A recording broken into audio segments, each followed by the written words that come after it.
স্কুলে মোবাইল নিয়ে যেতে পারবে না শিক্ষক শিক্ষিকারা, নতুন নির্দেশিকা জারি করছে শিক্ষা দপ্তর। ছাত্রছাত্রীদের পর এবার স্কুল শিক্ষকদের মোবাইল ফোনের ব্যবহার নিয়ে বিশেষ নির্দেশিকা জারি করতে চলেছে রাজ্যের শিক্ষা দপ্তর।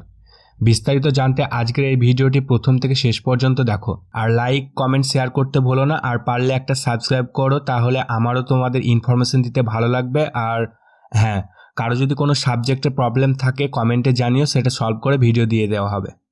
বিভিন্ন স্কুলে পঠন পাঠন চলাকালীন শিক্ষক শিক্ষিকাদের মোবাইল ব্যবহার নিয়ে অভিযোগ এসেছে আগেই। শিক্ষা দপ্তরের পক্ষ থেকে বিভিন্ন সময়ে বিভিন্ন রকম নির্দেশিকা জারি করার পরও বিশেষ কোনো সুফল পাওয়া যায়নি। এবার হঠাৎ বিচারপতি বসুর সারপ্রাইজ ভিজিটের ফলে নড়ে বসল রাজ্যের শিক্ষা দপ্তর। রাজ্যের প্রতিটি স্কুলে পাঠানো হলো বিশেষ নির্দেশিকা। এর ফলে স্কুলে ক্লাস চলাকালীন শিক্ষক শিক্ষিকাদের মোবাইল ব্যবহার নিয়ে কিছুটা হলেও রাশ টানা যাবে বলে অনুমান। নতুন নির্দেশিকা অনুযায়ী ক্লাস চলাকালীন স্কুলে শিক্ষক শিক্ষিকারা আর মোবাইল ব্যবহার করতে পারবে না জরুরি প্রয়োজন ছাড়া। নির্দিষ্ট ক্লাসের সময় চলাকালীন যাতে শিক্ষক শিক্ষিকারা সেই ক্লাসের সম্পূর্ণ সময় ছাত্রছাত্রীদের জন্য ব্যয় করেন, সেই বিষয়টি সুনিশ্চিত করতেই এই নির্দেশিকা জারি করা হয়েছে বলে সাম্প্রতিকভাবে জানিয়েছে শিক্ষা দপ্তর।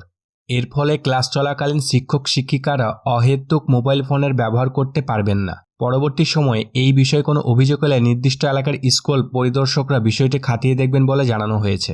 এর পাশাপাশি স্কুল শিক্ষক শিক্ষিকাদের ছুটি নেওয়ার বিষয়টি নিয়েও বিশেষ নির্দেশিকা জারি করা হলো।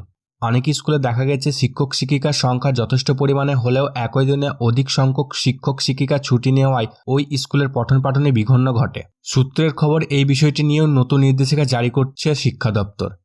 নির্দেশিকায় বলা হয়েছে, একটি নির্দিষ্ট স্কুলের শিক্ষক শিক্ষিকার মোট সংখ্যার উপর নির্ভর করবে ওই বিদ্যালয়ে একই দিনে কতজন শিক্ষক শিক্ষিকা একসঙ্গে ছুটি নিতে পারবেন। একই বিদ্যালয়ে একই দিনে অধিক সংখ্যক শিক্ষকের ছুটি নেওয়ার বিষয়টি নিয়ে নজরদারি রাখতে বলা হয়েছে বিদ্যালয় পরিদর্শকদের। আর হ্যাঁ, অবশ্যই তোমরা সাবস্ক্রাইব করতে ভুলো না। আবার দেখা হবে পরবর্তী ভিডিওতে।